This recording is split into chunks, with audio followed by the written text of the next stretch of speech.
आधी रात का समय। श्मशान की ठंडी हवा में जलती चिताओं की लपटें हवा में तैर रही थीं।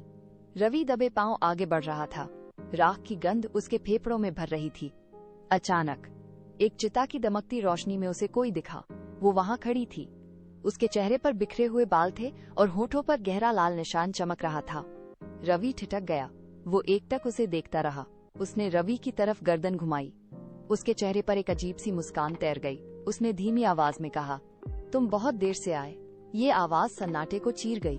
रवि के कदम वहीं जम गए। उसने पलटकर भागने की सोची, लेकिन उसका शरीर पत्थर जैसा भारी हो गया।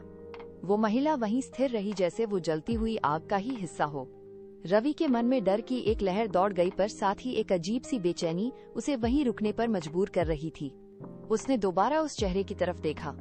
लपटें फिर से भड़कीं और वो आकृति धुएं के बीच ओझल होने लगी। रवि ने अपनी आंखें मलकर फिर देखा। वह अब भी वहीं खड़ी थी, जैसे उसका इंतजार कर रही हो।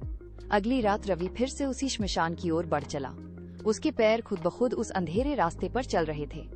जलती हुई चिताओं की गंध अब उसे परेशान नहीं कर रही थी। वो वहां पहुंचा। मीरा वहीं खड़ी थी। उसने अपना नाम बताया, मीरा। उसकी आवाज में एक खिंचाव था जो रवि को अपनी ओर खींच रहा था। हर रात रवि अंधेरे में वहां पहुंचने लगा। वे घंटों बातें करते। मीरा की बातें रवि के दिमाग में गूंजती रहती।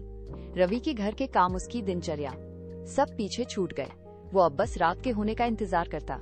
जैसे ही सूरज ढलता, रवि श्मशान की तरफ भागता।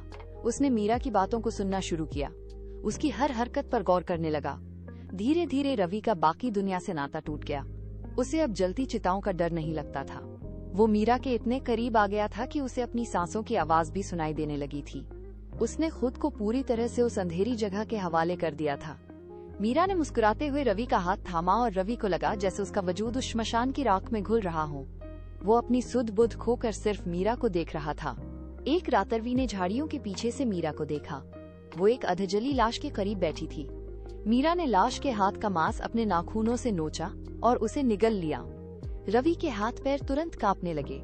उसने अपना मुंह अपने हाथों से ढका ताकि उसकी चीख बाहर ना निकले। मीरा ने अचानक गर्दन घुमाई और पीछे की ओर देखा। उसकी आंखों में कोई मानवीय भाव नहीं था।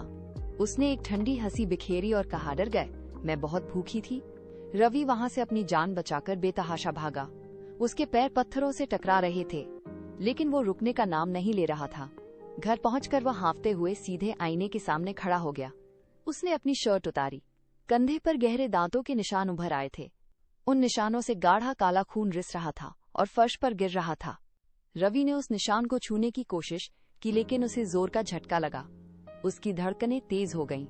वो आईने में अपनी ही परछाई को घूरता रहा। उसे अब समझ आया कि जिस सम्मोहन में वो बंधा था, वो वास्तव में मौत का एक जाल था।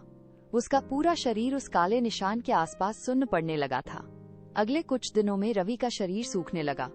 उसका वजन तेजी से गिरने लगा। आईने में देखते हुए उसने पाया कि उसके चेहरे की त्वचा ढीली होकर लटक रही है। हड्डियां बाहर की ओर उभर आई हैं। डॉक्टर ने रिपोर्ट की ओर इशारा करते हुए कहा, तुम्हारे शरीर का मांस अंदर से खत्म हो रहा है। ये किसी बीमारी का परिणाम नहीं है। रवि ने लड़खड़ाते हुए अपने हाथ देखे जहां से मांस गायब हो रहा था। वो घसीटते हुए वापस श्मशान पहुंचा। उसने मीरा को पुकारा, मीरा तू मेरे साथ क्या कर रही है? मीरा ने अपनी उंगलियों को अपने होठों पर फेरा और ठंडी आवाज में कहा, मैं सिर्फ अपना खाना खा रही हूँ। रवि के घुटने जवाब दे गए। वो जमीन पर गिर पड़ा। उसने उठने की कोशिश की, लेकिन उसके शरीर में कोई जान नहीं बची थी। वो बस अपनी बची हुई मांसपेशियों के सिकुड़ने को महसूस कर पा रहा था। मीरा उसके करीब आई और उसने अपना हाथ रवि के कंधे पर रखा। रवि का शरीर अब एक ढीले ढांचे की तरह था। उसने हिलने का प्रयास किया, लेकिन उसकी मांसपेशियां हड्डियों का साथ छोड़ चुकी थीं। मीरा ने झुककर उसके कान में फुसफुसाया, तुम अब मेरे जाल से नहीं निकल सकते। रवि ने अपनी धुंधली होती आंखों से मीरा को देखा। वह पूरी तरह असहाय था और उसकी सांसें अब रुकने की कगार पर थीं। पास बैठे श्मशान के बूढ़े चौकीदार ने रवि का कांपता हुआ कंधा पकड़ा। उसकी उंगलियां सूखी हड्डियों में धंस गईं।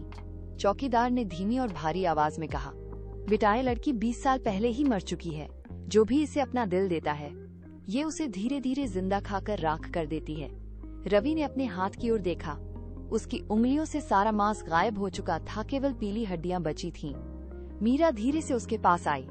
उसने रवि के कान के पास अपना चेहरा झुकाया और फुसफुसाई, आज आखिरी हिस्सा बचा है। रवि जमीन पर गिर पड़ा। वो हिलने की कोशिश कर रहा था, लेकिन शरीर में मांसपेशियां बची ही नहीं थी। मीरा उसके ऊपर झुक गई।